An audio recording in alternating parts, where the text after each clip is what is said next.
Hello friends, આજે આપણે ફરસાણવાળાને ત્યાં મળે ને તેના કરતાં પણ વધારે ટેસ્ટી અને એકદમ સરસ સોફ્ટ એવા પાત્રા બનાવીશું.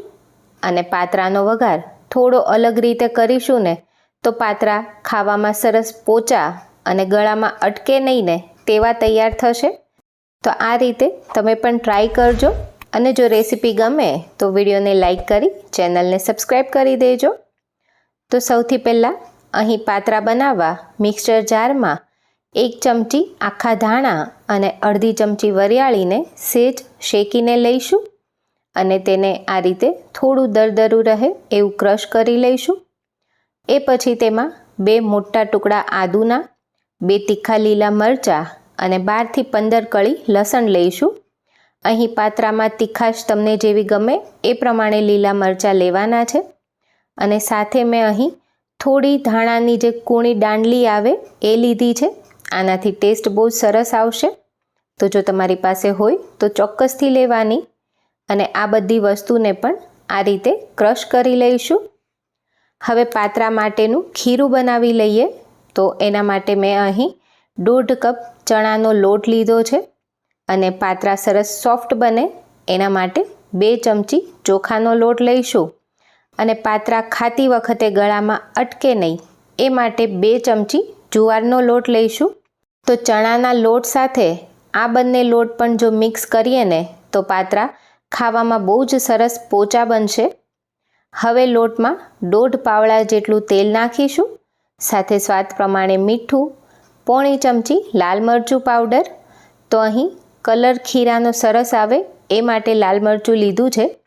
સાથે અડધી ચમચી હળદર, 1 ચમચી ધાણા જીરું પાવડર, 5 ચમચી હિંગ અને 1/4 ચમચી જેટલો ગરમ મસાલો નાખીશું. તો પાત્રાનું ખીરું બનાવીએ તેમાં બધા મસાલા થોડા ચડિયાતા રાખવાના જેથી પાત્રાનો ટેસ્ટ વધારે સરસ આવે.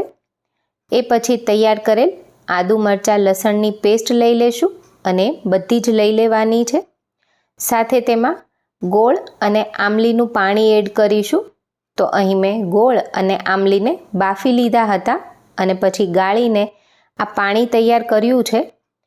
તો પહેલાં મેં 5 મોટી ચમચી ગોળ આમલીનું પાણી નાખ્યું છે.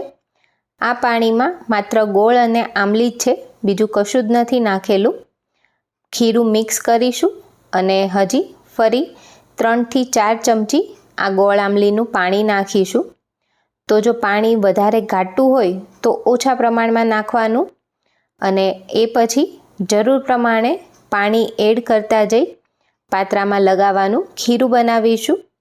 તો આ ખીરું બહુ ઘાટું પણ નહીં અને બહુ પાતળું પણ નહીં એવું રાખીશું.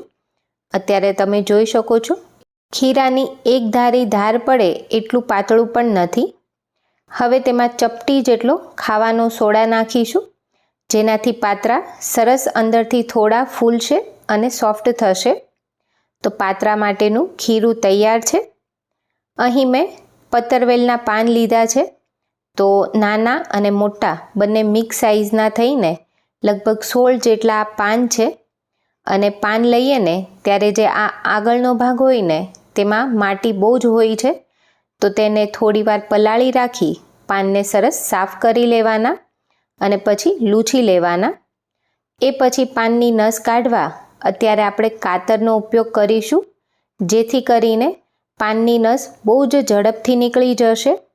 અને તમે જોઈ શકો છો કે એકદમ સરળતાથી પાનની નસ નીકળી ગઈ છે.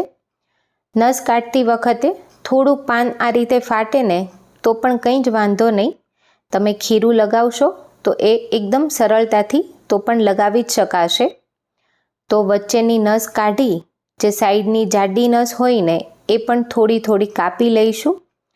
તો આવી જ રીતે બધા જ પાનને કાતરની મદદથી નસ કાઢીને તૈયાર કરીશું. એ પછી પાત્રાના પાનને આ રીતે ઊંધું મૂકીશું અને ખીરું લગાવીશું. તો જો આ રીતનું ખીરું હોય ને તો લગાવવામાં પણ એકદમ સરળતા રહેશે અને ખીરું પાનમાં એકદમ સરસ રીતે સ્પ્રેડ થશે. આ પાન થોડું ફાટેલું છે છતાં તમે જોઈ શકો છો એકદમ સરળતાથી ખીરું લગાવી શકાય છે. જો આપણે પાત્રાના પાનની નસ કાઢીએ ને તેમાં બહુ વાર લાગતી હોય છે. તો તમે કાતરથી કરશો ને તો કામ બહુ ઝડપથી થઈ જશે. હવે એક પાનમાં ખીરું લગાવ્યા પછી તેના પર બીજું પાન ઊંધી સાઈડથી મૂકવાનું અને એ પછી બીજા 2 પાન પણ મેં એ જ રીતે મૂકી તેના પર ખીરું લગાવી દીધું છે. તો પાન નાના મોટા જે રીતે હોય એ રીતે તેના લેયર કરવાના. અત્યારે મારી પાસે થોડા નાના પાન છે તો મેં 4 પાન લીધા છે અને પછી પાનને બંને સાઈડથી અંદરની બાજુ વાળી તેના પર પણ થોડું ખીરું લગાવીશું અને આ રીતે મીડિયમ ટાઈટ એવો રોલ બનાવીશું. બહુ જ કઠણ રોલ નહીં બનાવવાનો. જો રોલ આ બહુ કઠણ હોય ને તો પાતરા કઠણ બનશે, એ ખાવામાં પોચા નહીં બને. તો આ રીતનો મીડિયમ કઠણ રોલ વાળી રોલને પણ ઉપરથી થોડું ખીરું લગાવી દઈશું અને આવી રીતે બધા જ રોલ વાળીને તૈયાર કરીશું. તો આટલા પાનમાંથી 3 મોટા અને એક નાનો રોલ વળીને તૈયાર છે. હવે પાતરાના રોલને સ્ટીમ કરવા મૂકીએ. તો મેં અહીં પાણી ગરમ કરવા મૂકી દીધું હતું અને મીડિયમ ટુ હાઈ ગેસની ફ્લેમ પર આ પાતરાને 20થી 25 મિનિટ બાફી લઈશું. એટલે પાતરા એકદમ સરસ બફાઈ જશે. જો અહીં તમે પાતરાના રોલ થોડા વધારે જાડા વાળેલા હોય ને તો પાતરાને બફાતા વધારે ટાઈમ લાગશે. અહીં આ પાતરા સરસ બફાઈ ગયા છે. પાતરા બફાઈ એ પછી તેને એકદમ ઠંડા કરી લેવાના અને એ પછી તેને કટ કરીશું. જો પાતરા ગરમ ગરમ કટ કરો ને તો આ રીતે સરળતાથી કટ નહીં થાય અને એ તૂટી જશે. અત્યારે તમે જોઈ શકો છો પાતરા બહુ જ સરસ સોફ્ટ બન્યા છે અને વઘાર કર્યા પછી પાતરા વધારે સરસ ખાવામાં પોચા તૈયાર થશે. તો હવે પાતરાનો વઘાર કરીએ.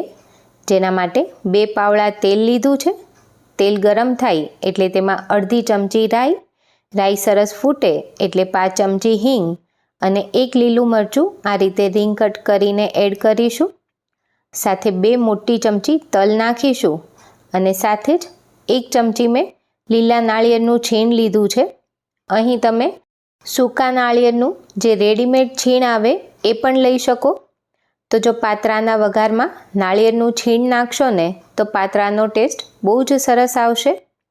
હવે વઘારમાં જ ગોળ આમલીની ચટણી 3 ચમચી જેટલી એડ કરીશું અને સાથે અડધા કપ જેટલું પાણી નાખીશું અને સાથે 5 ચમચી લાલ મરચું, ચપટી હળદર, થોડા લીલા ધાણા અને પાણીના ભાગનું થોડું મીઠું એડ કરીશું અને આ વઘારને 1 થી 2 ઉભરા આવે તેટલું ઉકાળી લઈશું.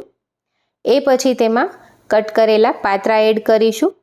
તો જો પાતરાનો વઘાર કરતી વખતે આ રીતે પાણી નાખીને તેનો વઘાર કરીએ ને તો પાતરામાં એકદમ સરસ પાણી ચડશે અને પાતરા બહુ જ સરસ પોચા અને ટેસ્ટી તૈયાર થશે.